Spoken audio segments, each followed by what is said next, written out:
Halo, sahabat Lavender. Balik lagi sama Kak Saat nih. Balik lagi sama Kak Wira juga, gitu. Cuma kali ini kita akan bahas jurusan pariwisata bahari atau bahasa Inggrisnya tuh marine tourism. Ngapain aja belajarnya, prospeknya gimana, nanti kita bahas sama dosennya Kak Wira ini.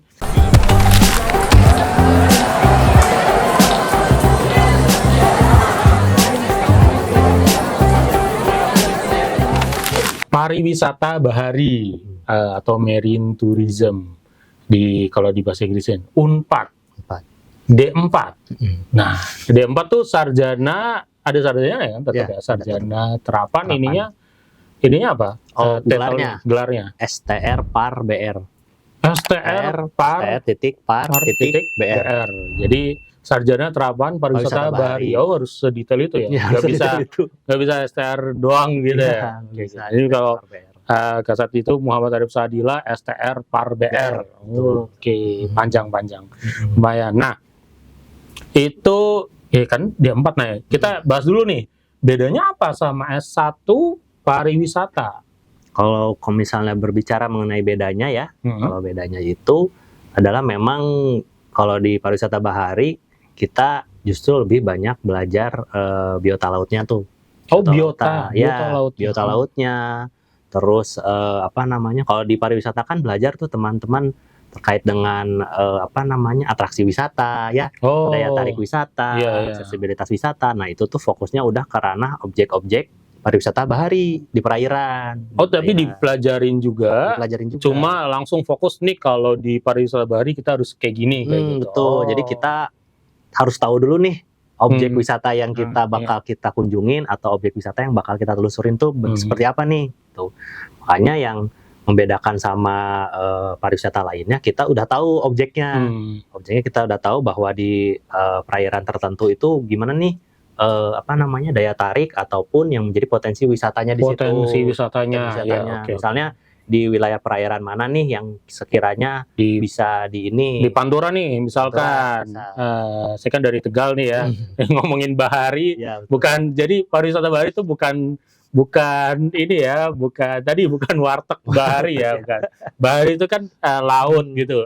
Gimana bahari itu laut dari kemana-kemana sih sebenarnya? Bisa kalau fokusnya pariwisata bahari ini sudah bukan lagi ke ranah perairan laut, pesisir gitu. Juga bukan pulau-pulau kecil juga, tapi ke ranah perairan darat juga. Ada waduk, danau, itu termasuk juga sama kita tuh bakal dipelajari lebih lanjut. Jadi mana nih dari wisata perairan, objek wisata perairan ini bisa kita jadikan potensi ataupun daya tarik wisata. Oke, tadi nih Tegal nih. Tegal tuh pernah dengar ada Pantai Alam Indah yang ya, kayaknya sebenarnya ada sempat peningkatan nih berapa tahun terakhir, kayak dia bikin jembatan apung yang naik turun gitu. Terus nah biasanya itu berarti dipelajarin itu dari pantai di Tegal ini mau diapain aja gitu. Diapain aja bisa tuh.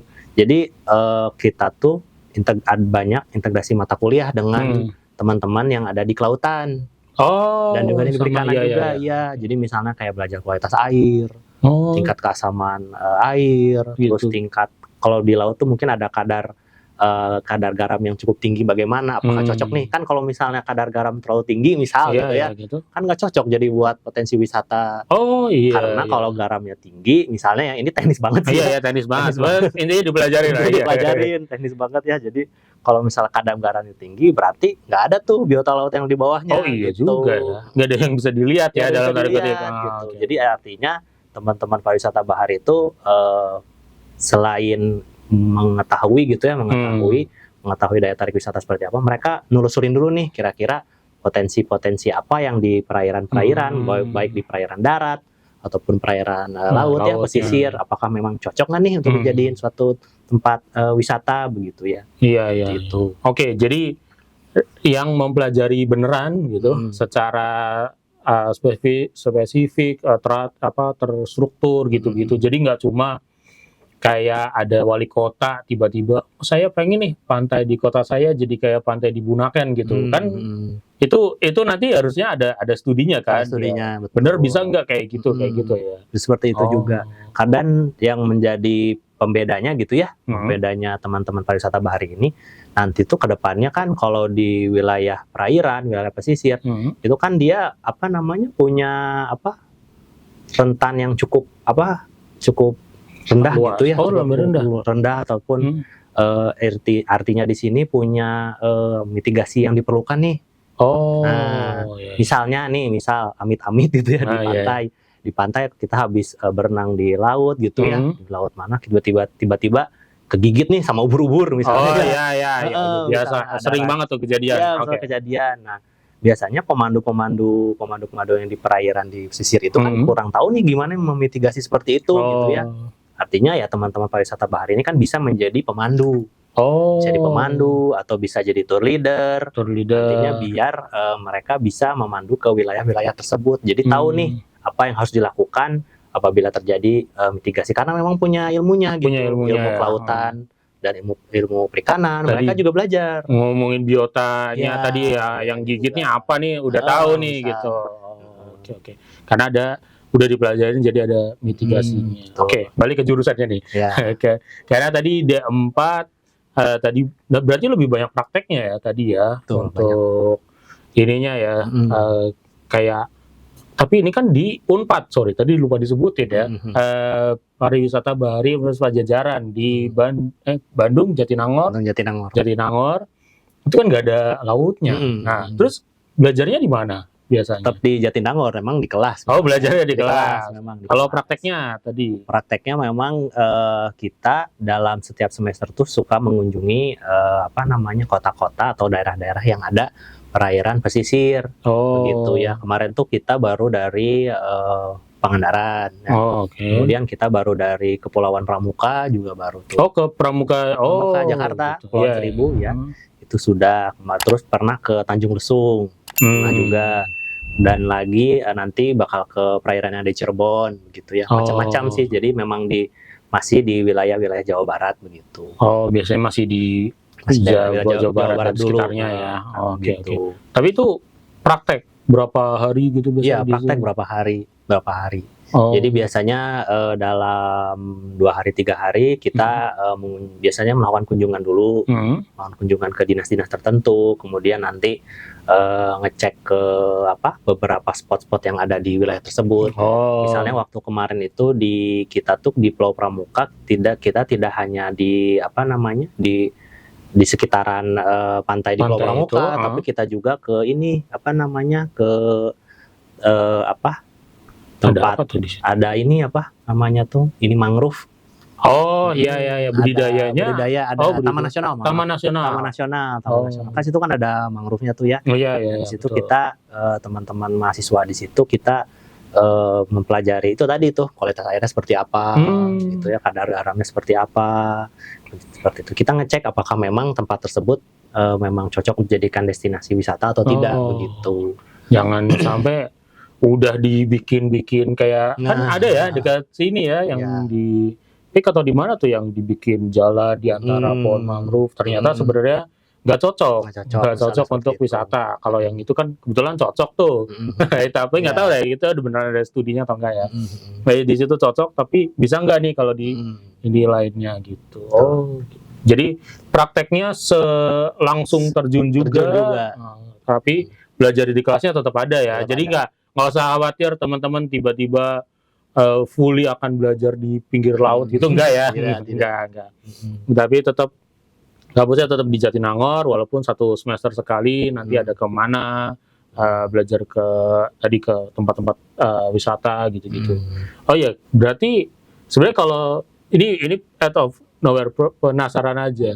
Kalau pantai Hidden Gem tuh bener nggak kalau menurut pariwisata bahari? Ya bisa dibilang gitu sih. Bisa dibilang gitu sih. Berarti memang, tapi kan habis itu nanti dibikin ntar dikat aja. Kurang masuk. Oke, ini deh. Kita ngomongin apa ya tadi ya berarti ya. Tadi praktikumnya. Nah, kalau D4 itu kan tadi lebih banyak prakteknya ya. Nah, itu ininya gimana nih pembagiannya? Kalau S1 kan kita biasa magang juga paling sebulan atau 3 bulan lah paling banyak. Kalau di pariwisata bahari gimana tuh? Agak bakal panjang sih yang jelasinnya nih. Iya. Jadi porsinya aja lah. Porsinya ya. Jadi teman-teman nanti belajar di pariwisata bahari ya, pariwisata bahari Unpad. Memang di kelas tuh ada tuh. Ada kan memang ada jumlah SKS-nya kan ya. Iya. Jadi misalnya 1 SKS, misalnya dia 2 SKS atau 3 SKS. 1 SKS itu pasti di kelas tuh. Di kelas. Tapi untuk sisa lainnya misalnya ada waktu, kita pasti melakukan simulasi. Oh, ada simulasi. Ada simulasinya dan itu tergantung dengan mata kuliahnya. Misalnya saya kan memang karena memang dulunya sospol tuh ya, sospol hukum. Saya mengajarnya sosiologi masyarakat pesisir misalnya seperti itu. Oh, oke. Nah, itu gimana tuh prakteknya? Prakteknya itu akan melakukan simulasi biasanya kita. Biasanya saya pernah membuat suatu reka ulang lah atau simulasi. Misalnya saya di pertemuan ini saya bahas soal bagaimana si mahasiswa itu bisa berhadapan dengan masyarakat. Nah, misalnya mereka ada konflik nih, kan biasanya di sosiologi kan ada tuh. Ada konflik masyarakat gitu. Gimana nih anak-anak negosiasi gitu kan? Saya bikin kelompok tuh teman-teman yang satu sisinya misalnya pro sama masyarakat, yang satu kontra sama masyarakat, kayak diskusi-diskusi seperti itu. Gitu. Jadi biar materi yang saya sampaikan itu lebih hidup dan mereka tahu tuh ternyata. Dan menariknya di sini ya, saya tangkap, saya mengajar beberapa tahun ini, ternyata anak-anak tuh lebih seneng begitu. Mata kuliah ini misalnya peruntukannya untuk apa, mereka lebih dapat tuh lebih nangkep gitu ya. Dan waktu itu juga selain sosiologi, saya kan mengajar juga hukum laut dan kepariwisataan. Jadi ada tuh di ranah hukum lautnya sampai sisi mana mereka belajar tentang hukumnya, tentang klausul-klausulnya lah seperti itu. Tapi mereka nggak tahu tuh mengilustrasikannya bagaimana. Nah dulu waktu saya belajar hukum laut tuh saya tuh tidak dapat ininya, ilustrasi kayak gimana nih? 12 nautical mile tuh seberapa jauh sih gitu ya? Nggak tahu tuh kalau saya dulu ya. Nah sekarang saya ilustrasikan seperti itu, misalnya saya kasih ilustrasi gambar, mereka proporsinya sampai mana, mereka lebih tahu tuh, oh ternyata begini nih. Karena lebih praktek tadi karena memang kita ya di D4, di vokasi, istilahnya harus bisa menciptakan sebuah pembelajaran yang memang mereka tuh lebih tahu praktisnya, gitu. Praktikalnya lebih paham begitu. Jadi biar nantinya tahu tuh peruntukan mata kuliah ini, terus buku-buku yang memang mereka pelajari itu ya memang pada akhirnya tuh untuk ini gitu ya, akhirnya untuk ini. Nah itulah yang menurut saya cukup membedakan D4 dengan S1.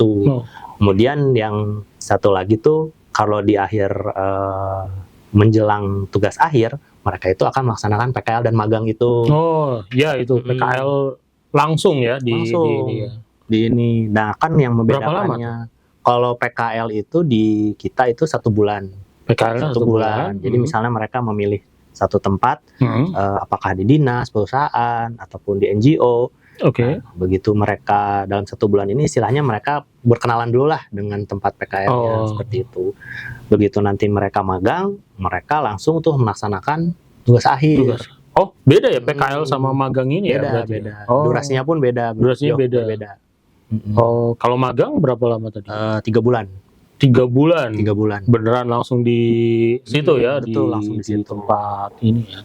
Oke, tadi itu beda. Ada simulasi ya tadi. Kalau Kasat kan dulu waktu di Politeknik sini, Negeri Jakarta gitu, itu kan D4 juga tuh ada. Nah, kalau D4 memang masih ada nih di kelasnya, benar ya, sama ya. Jadi, tapi ada di labnya juga lumayan banyak. Nah, kalau di pariwisata bahari ini tadi ada simulasi yang beneran ada bukan sidang ya, diskusi langsung yang beneran ini aturannya seperti ini gambarnya seperti ini, ada dikasih kasus gitu-gitu, jadi lebih hidup. Jadi kalau misalkan kejadian, maksudnya ada di lapangan tadi, ya bisa langsung dikerjain gitu.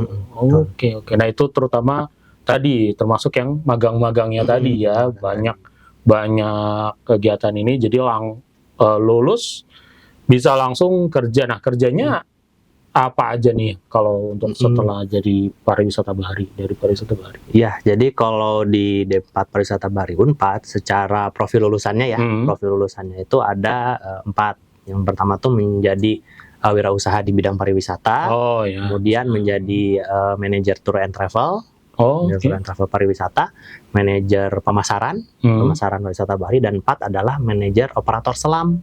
Operator selam. Jadi memang difokuskannya di Unpad di sini adalah biar setelah lulusan dari pariwisata ini istilahnya mereka sudah siap tuh untuk melakukan praktik selam gitu ya. Karena kan kalau wisata bahari kan salah satu daya tarik yang paling besar itu adalah tadi wisata selam. Tapi wisata selam. Belajar beneran ya?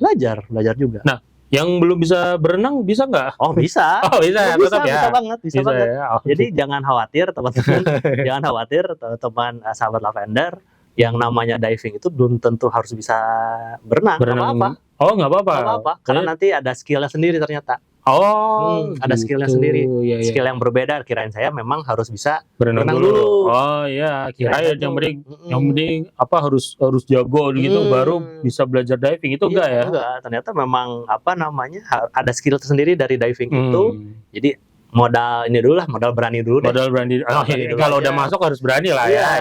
Dan udah tahu nih akan ada belajar selam di situ. Ada belajar selam. Tapi jangan khawatir teman-teman, misalnya memang tidak minat di bidang selamnya, ada mata kuliah lain yang memang mendukung minat kalian gitu. Gitu. Jadi nggak wajib nih yang selam-selam ini. Sebenarnya wajib.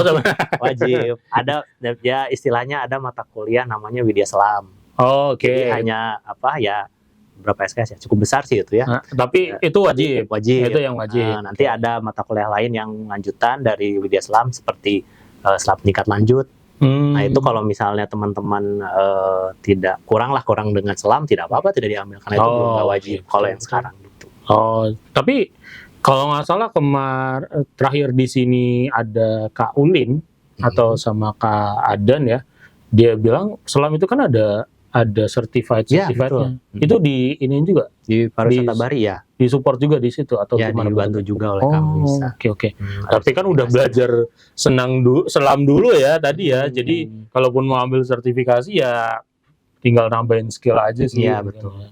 Itu. Oke, jadi menarik ya tadi untuk teman-teman yang dia mau masuk pariwisata bahari ya, jadi tour leader juga masih bisa. Tour leader nih kerja yang jalan-jalannya lebih banyak ya. Atau jalan-jalan sambil kerja atau kerja sambil jalan-jalan nih kalau tour leader. Kayaknya sih jalan-jalan sambil kerja ya. Jalan-jalan sambil kerja. Ya, jadi tour leader bisa, yang manajer tour travel, yang promosi atau pemasaran pariwisata bahari, karena ilmunya juga udah banyak. Jadi begitu masuk, misal mau digital marketingnya atau apa ya udah tahu ya, udah paham banget gitu, nggak usah belajar lagi. Oke, terus yang buka sendiri jadi wirausaha untuk pariwisata bahari juga ada yang buka sih. Ada yang buka sendiri karena ilmunya udah tahu, tinggal lanjutin gitu. Oke, ini semuanya jadi untuk teman-teman yang di SNBP udah ada ya? Sudah ada. Di SNBP dan SNBT itu udah masuk D4 pariwisata bahari. Kalau Kak Saat lihat sih masih lumayan oke untuk keketatannya. Jadi bisa jadi opsi lah untuk teman-teman yang tadi suka jalan-jalan, belajar, suka di pantai juga, belajar di pantai, tapi ya tetap aja itu D4. Jadi ada gelar sarjana terapannya. Terus belajar tetap di Nangor juga nih, nggak sering-sering banget juga sih ke lautnya gitu, yang ragu, dan belajar selamnya juga. Jadi ada komplit lah tadi untuk dalam satu ini. Kalau masih ada yang ragu nih, mau ambil ini dari Kawira mau ambil pariwisata bahari, mau ngeklik nih pilihan 1 pariwisata bahari Unpad, tapi ragu-ragu nih, gimana? Enaknya gimana nih? Ya, yang saya suka bilang ya ke teman-teman yang masih ragu di pariwisata bahari, ya jangan takut, yang pasti ya, jangan takut untuk memilih pariwisata bahari sebagai prodi utama teman-teman, karena pada akhirnya nanti kita akan memfasilitasi teman-teman untuk masuk ke lapangan kerja di ranah pariwisata bahari yang pastinya ya. Kemudian di sisi lain juga kita belajar tidak hanya selam aja ya, banyak yang dipelajari tadi ya, pemasaran, tentang biota lautnya seperti apa gitu ya. Jadi yang istilahnya kalau masih ragu, jangan takut untuk memilih pariwisata bahari sebagai pilihan pertama kalian. Oke, gitu ya untuk sahabat-sahabat Lavender. Ini udah dijelasin banyak nih sama dosennya langsung. Kalau masuk berarti hampir pasti ketemu ya? Iya. Hampir pasti ketemu ya? Udah kayak apa namanya? Saya udah kayak perwakilan kelas gitu. Perwakilan kelas ya, udah hampir pasti ketemu di tahun berapapun gitulah. Begitu masuk juga mungkin hampir pasti ketemu sama Kak Wira.